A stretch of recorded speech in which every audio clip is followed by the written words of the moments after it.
নমস্কার, আমি ঋত্বিক আর আপনারা দেখছেন দ্য ক্যালকাটা জাংশন। আপনাদের সকলকে স্বাগত জানাই দিল্লি ব্লগ 14-এ।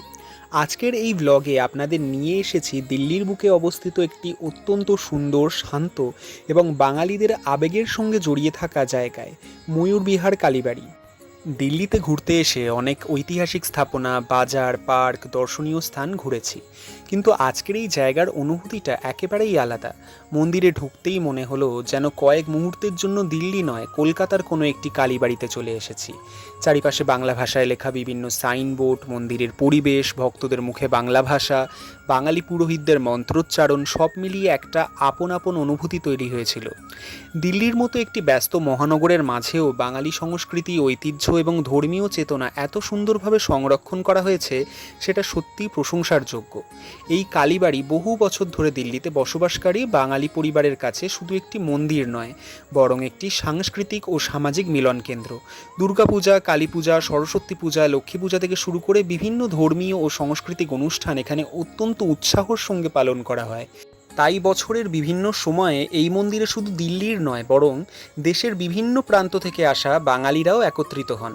আজ এখানে এসে অনেক বাঙালি পরিবারের সঙ্গে দেখা হলো। ছোট ছোট বাচ্চা থেকে শুরু করে বয়স্ক মানুষ সকলেই খুব আন্তরিকভাবে মন্দিরে এসেছিলেন।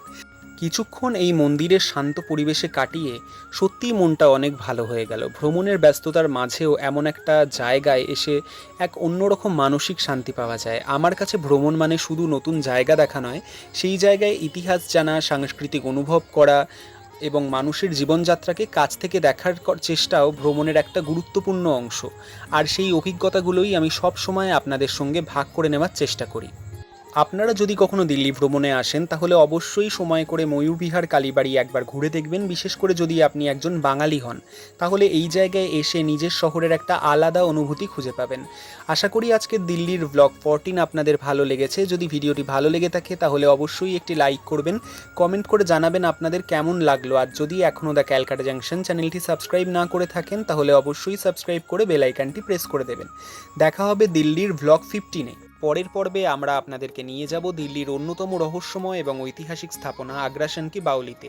শত শত বছরের ইতিহাস, অন্যান্য স্থাপত্য এবং সেই জায়গাকে ঘিরে প্রচলিত নানা গল্প নিয়ে থাকছে একটি বিশেষ ব্লগ।